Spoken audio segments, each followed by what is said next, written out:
শ্রীমতী রাধারানীর নামের মহিমা কতখানি। রাধা নাম একবার মুখে নিলে কি হয়, রাধা নামের কি এমন মহিমা আছে, আজকের ভিডিওতে সেটাই আলোচনা করব আপনাদের সাথে। হরে কৃষ্ণ, রাধে রাধে। রিয়া ক্রিয়েটিভ দুনিয়া চ্যানেলের আরও একটি নতুন ভিডিওয় আপনাদের সকলকে জানাই সুস্বাগতম। বহুকাল আগে এক ব্যক্তি ছিলেন। তিনি ছিলেন অত্যন্ত ধার্মিক, সবসময় পূজা পাঠ করতেন এবং ঈশ্বরের নাম জপ করতেন। তার এক ছেলে ছিল, সে ছিল সম্পূর্ণ তার বিপরীত। ভগবানের প্রতি তার বিন্দুমাত্র ভক্তি ও বিশ্বাস ছিল না। এই নিয়ে ওই ব্যক্তি সবসময় চিন্তিত হয়ে থাকতেন। তাই ওই ব্যক্তি একবার বৃন্দাবনে এক সাধুর কাছে গিয়ে বললেন, হে মহাত্মা, আমার একটি ছেলে আছে, সে একদম ভগবানকে মানে না, কেন পূজা পাঠ নাম জপও করে না, এমনকি কোনো সাধু সঙ্গও করে না। দয়া করে আপনি এমন কিছু একটা করুন, কোনো উপায় বলুন, যাতে আমার ছেলে যেন ভগবানের মহিমা জানতে পারে, সে যেন নরকে না যায়। তার সমস্ত কথা শুনে সাধু বাবা বললেন, ঠিক আছে, আমি একদিন তোমার বাড়িতে যাব, তোমার সন্তানের সাথে আমি নিজে দেখা করব। এই কথা শুনে ওই ব্যক্তি বললেন, এ তো খুবই ভালো কথা, আপনার চরণ ধুলি পাওয়া তো সৌভাগ্যের বিষয়। আসুন একদিন আমার বাড়িতে, আর আমার ছেলেকেও একবার দেখে যান।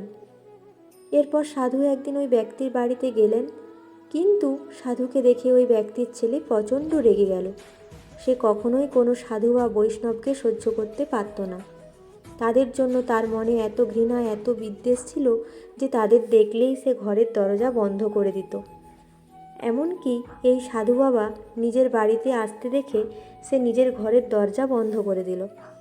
তা দেখে সাধু বাবা দরজার কাছে গিয়ে বললেন, বাবা, আমি তোমায় কিছু বলবো না, শুধু একবার আমি তোমায় দর্শন করতে চাই, আর একটা কথা জানতে চাই। তুমি যদি তা বলতে পারো তাহলে আমি এখান থেকে চলে যাব। ভেতর থেকে ওই ছেলেটি বলল, আপনি এখান থেকে চলে যান, আমি আপনার মুখ দর্শন করতে চাই না। যদি অপমানিত হতে না চান এক্ষুনি চলে যান। কিন্তু সাধু বাবা জোর করে দরজা খুলে ছেলেটির ঘরে ঢুকে পড়লেন আর তার হাত জোরে চেপে ধরে বললেন, তুমি তো আমার কোনো কথাই শুনতেই চাও না, জানি, তবুও শুধু একটা কথা বলো, একবার শুধু বলো, শ্রী রাধা। তখন সে বলল, না, আমি এই কথা বলতেই পারবো না। সাধু বাবা বললেন, একবার তো বলেই দেখো, একবার বলেই আমি চলে যাব। কিন্তু ছেলেটি তার কথা শুনল না।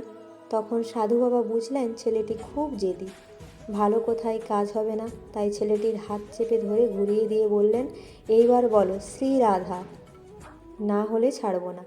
তখন ছেলেটি যন্ত্রণায় ছটফট করতে করতে বলল, আমার লাগছে, ছাড়ুন বলছি। কিন্তু সাধু বাবাও না ছাড় বান্দা, তিনি বললেন, রাধা নাম না করলে কিছুতেই ছাড়ব না। ছেলেটি তখন বলল, আচ্ছা ঠিক আছে, বলছি শ্রী রাধা। যখনই ছেলেটি শ্রী রাধা উচ্চারণ করলো তখন সাধু বাবা বললেন, ব্যাস, আমার কাজ হয়ে গেছে। বাইরে এসে ছেলেটি বাবাকে বললেন, আপনার ছেলের সমস্যার সমাধান হয়ে গেছে, আপনার ছেলে আর নরকে যাবে না। কিন্তু ঘর থেকে বাইরে বেরিয়ে আসার আগে সাধু বাবা ছেলেটিকে বলেছিলেন, যখন তুমি মারা যাবে তখন যমরাজকে জিজ্ঞাসা করো যে একবার রাধা নাম বলার মহিমা কী। এই বলে সাধু বাবা চলে গেলেন। সময়ের কালচক্রে ছেলেটি বৃদ্ধ হয়ে গেল এবং একদিন মারাও গেল। মারা যাওয়ার পর যখন যমলোকে গেল তখন দেখল সেখানে চিত্রগুপ্ত বলছেন, এ শুধু শুধু পাপ কাজ করে গেছে, কোনো ভালো কাজ করেনি। যমরাজ জিজ্ঞাসায় তখন চিত্রগুপ্তকে বললেন, সারাটা জীবন কি কোনো মানুষ শুধু পাপ কর্মই করতে পারে? ভালো করে দেখো এর কোনো ভালো কাজ আছে কি না। তখন চিত্রগুপ্ত ভালো করে খুঁজে খুঁজে দেখে বললেন, হ্যাঁ, এর একটা ভালো কাজ আছে। যমরাজ বললেন, কি ভালো কাজ করেছে এ? চিত্রগুপ্ত তখন বললেন, একবার সাধু এসেছিল ওনার বাড়িতে, তিনি একে শ্রী রাধা নাম বলতে চেয়েছিলেন আর সে একবার শ্রী রাধা উচ্চারণ করেছে। তখন যমরাজ ছেলেটিকে বললেন, বাহ, শ্রী রাধা নাম উচ্চারণ করেছো, তুমি একটাই ভালো কাজ করেছো, শ্রী রাধারানীর নাম উচ্চারণ করেছো। ছেলেটির তখন সাধু বাবার কথা মনে পড়ে গেল। তিনি বলেছিলেন যমরাজকে জিজ্ঞাসা করতে রাধা নামের মহিমা কী, একবার রাধা নাম মুখে আনলে কি হয়। তাই সে বলল, আচ্ছা, আমি যদি শ্রী রাধার নাম বলে থাকি তাহলে শ্রী রাধা নামের মহিমা কী। আপনি কি জানেন যে রাধা নাম বললে কি হয়? তখন যমরাজ শুনে অবাক হয়ে গেলেন আর ভাবলেন, সত্যি তাই তো, আমি তো পাপ পুণ্যের বিচার করি, কিন্তু রাধারানীর নামের মহিমা তো আমি জানি না। মনে হয় ইন্দ্রদেব জানেন। তখন সকলকে বললেন, চলো ইন্দ্রদেবের কাছে যাই। তখন যমরাজ ছেলেটিকে নিয়ে ইন্দ্রদেবের কাছে গেলেন আর ইন্দ্রদেবকে বললেন, এই ছেলেটি পৃথিবী থেকে এসেছে, এ জানতে চায় একবার রাধা নাম বলার মহিমা কী। আমি তো জানি না, তাই আপনার কাছে একে নিয়ে এসেছি। আপনি বলুন একবার রাধা নামের মহিমা কী। ইন্দ্রদেব শুনে বললেন, আমি তো শুনেছি অনেক মহিমা আছে, কিন্তু বলতে পারবো না যে এই রাধা নামের মহিমা কী। হয়তো এটা ব্রহ্মদেব বলতে পারবেন। তখন তারা ব্রহ্মার কাছে আসলেন। ব্রহ্মাদেব তাদের দেখে বললেন, এ এমন কোন বিশেষ ব্যক্তি যে একে আপনারা পালকিতে করে নিয়ে এসেছেন? যমরাজ ছেলেটির পরিচয় করিয়ে দিয়ে সব কথা ব্রহ্মদেবকে বললেন। ব্রহ্মদেব এই কথা শুনে বললেন, ভগবানের মহিমা অনন্ত, কিন্তু রাধা নামের মহিমা কী তা আমি বলতে পারবো না। মনে হয় অবশ্যই মহাদেব এই রাধা নামের মহিমা জানেন। চলুন আমরা সবাই মহাদেবের কাছে যাই, আমিও জানতে চাই রাধা নামের মহিমা কী। সবাই তখন মহাদেবের কাছে আসলেন। মহাদেব তখন সব কথা শুনে বললেন, এই মনুষ্য রাধা নাম উচ্চারণ করেছে, কিন্তু রাধা নামের মহিমা তো আমিও জানি না। নিশ্চয়ই এ ভগবান বিষ্ণু জানতে পারেন। তখন সবাই মিলে ভগবান বিষ্ণুর কাছে গেলেন আর বিষ্ণুকে গিয়ে বললেন, হে ভগবান, এই মনুষ্য শ্রী রাধার নাম উচ্চারণ করেছে আর এ জানতে চায় শ্রী রাধা নামের মহিমা কী, কিন্তু আমরা তো তা জানি না। হে প্রভু, এই সমস্যার সমাধান করুন। তখন ভগবান বিষ্ণু বললেন, রাধা নামের মহিমা কী তা জানতে চাও? তাহলে শোনো। রাধা নামের মহিমা এইটাই যে রাধা নাম উচ্চারণ করেছিল, তারপর যমরাজের কাছে এসে যমরাজকে জিজ্ঞাসা করল যে রাধা নামের মহিমা কী, কিন্তু যমরাজ রাধা নামের মহিমা না জানার কারণে তিনি এই মনুষ্যকে নিয়ে যমলোক থেকে চলে গেলেন স্বর্গলোকে ইন্দ্রদেবের কাছে।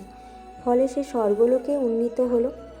স্বর্গলোকে এসে যখন রাধা নামের মহিমা জানতে চাইলেন, তখন ইন্দ্রদেবও জানাতে পারল না। তখন সে রাধারানীর নামের কৃপাতে ইন্দ্রদেব সহ যমরাজ সহ সে চলে আসলেন ব্রহ্মাদেবের কাছে, ব্রহ্মলোকে। কিন্তু ব্রহ্মলোকে ব্রহ্মদেব রাধা নামের মহিমা জানেন না। তখন ব্রহ্মদেবও সহ আপনারা সবাই চলে আসলেন স্বয়ং মহাদেবের কাছে। যখন মহাদেবও উত্তর দিতে পারলেন না, বলতে পারলেন না শ্রী রাধা নামের মহিমা কী, তখন মহাদেব সহ সবাই আপনারা এই মনুষ্যকে নিয়ে পালকিতে করে বিষ্ণুলোকে গমন করলেন। আর বিষ্ণুলোকে যেই গমন করে সে তো আর নরকে ফিরতে পারে না। এই হচ্ছে রাধা নামের মহিমা, যে একবার রাধা নাম করে সে বিষ্ণুলোকে গমন করতে পারে। আর তোমরা সবাই যখন একে বিষ্ণুলোকে নিয়ে এসেছো, তাহলে বুঝতেই পারছো রাধা নামের কী মহিমা হতে পারে। এই বিষ্ণুলোকে আসা মানে সে তো গোলক বৃন্দাবন প্রাপ্ত তো অবশ্যই করবে এবং রাধারানীর কৃপা লাভ অবশ্যই করবে। এই হলো শ্রী রাধা নামের মহিমা। আজকের ভিডিওটি এই পর্যন্তই। যদি ভিডিওটি ভালো লেগে থাকে অবশ্যই চ্যানেলটি সাবস্ক্রাইব করে আমার সাথে থাকবেন, পাশে থাকবেন। দেখা হবে আবার পরবর্তী ভিডিওর সাথে। যারা রাধারানীর ভক্ত সবাই একবার বলো রাধে রাধে।